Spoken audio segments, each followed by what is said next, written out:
Going back to voting systems now, we need to be aware of electoral systems used in European Parliament. You might think this is a bit of a waste of time now, however, you've still got to be aware of them and the implications of what they can mean. So we've looked at electoral systems used in the UK for general elections, for local elections, for electing police and crime commissioners and mayors. We're just focusing now on the ones for European Parliament. You need to be aware of them and be able to evaluate them slightly as well.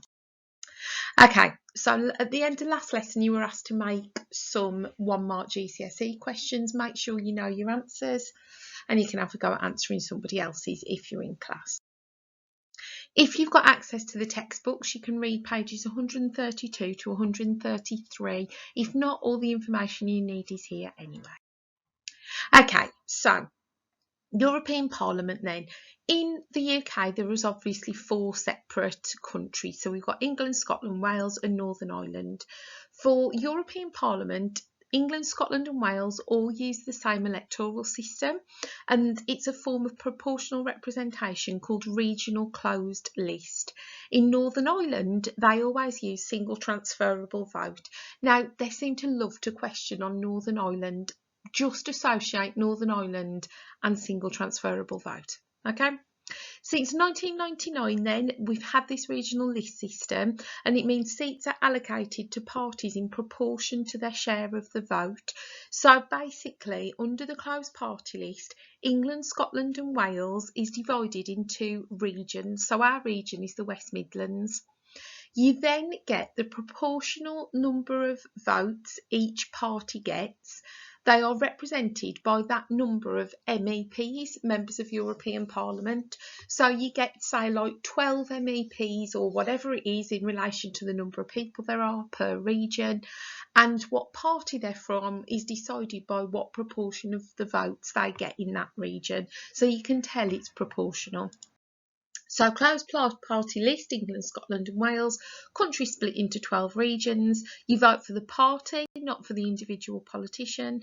The number of votes per party is converted into that number of MEPs, and it's the party that chooses who makes those, who becomes an MEP. Single transferable vote used in Northern Ireland. Okay, there is an issue with MEP elections. It's a really low turnout, around about 35.6. Have a think about it. We've now left the European Union. Lots of people don't care about European Parliament. They're not interested. They don't feel it affects them, so they don't go out and vote. You also need to know what transnational groups are as well, and we'll go on to that in a second. So, transnational groups are MEPs from at least 7 countries with at least 15 members, and they will meet in Brussels and Strasbourg, and what they do is they vote on European legislation or law and sort the budget. So the transnational groups are looking at one particular area, so it might be like the economy, it might be the environment, something like that, and they'll have like little committees almost. What our committees are in UK Parliament, that's what transnational groups are for European Parliament, and there's the other information about European Parliament. Okay, so you've got some copy and complete sentences. If you press pause and have a go at answering those, please. So, proportional representation, the regional closed list, it means political parties put forward names of candidates in rank order, the number of candidates being no more than the number of seats allowed for each region. The ballot paper lists the parties' names and any independent candidates, and you put a cross next to the party that you wish to vote for. Okay. You've now got some GCSE questions. So why do you think they use that method for European elections, and what benefits or limitations does it have?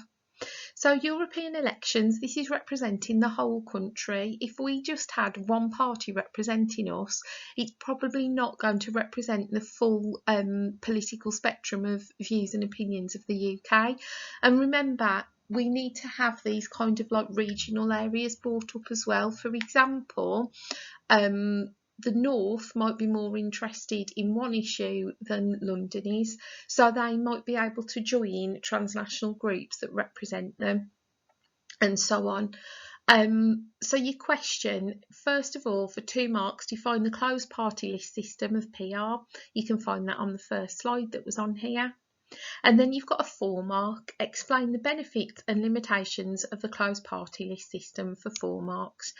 If you think about the good things about it, it's proportional representation, so you can relate that to the lesson we looked at electoral systems and look at those benefits of proportional representation, the fact it's much more democratic, every vote counts, smaller parties can be represented, particularly in this one where it represents our region. They've got regional interests, regional concerns at heart, so that's a really good system to use.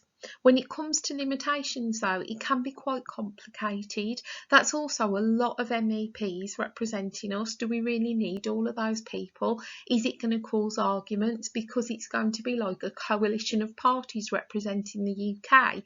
Could it be that we look a joke because we've got loads of different parties representing us, and we might argue? Lots of things to think about there. Okay, so we live in a democratic country. Name and explain a non-democratic country even, and what effects this has on people who live there. Have a look at your work from past lessons or do a bit of research.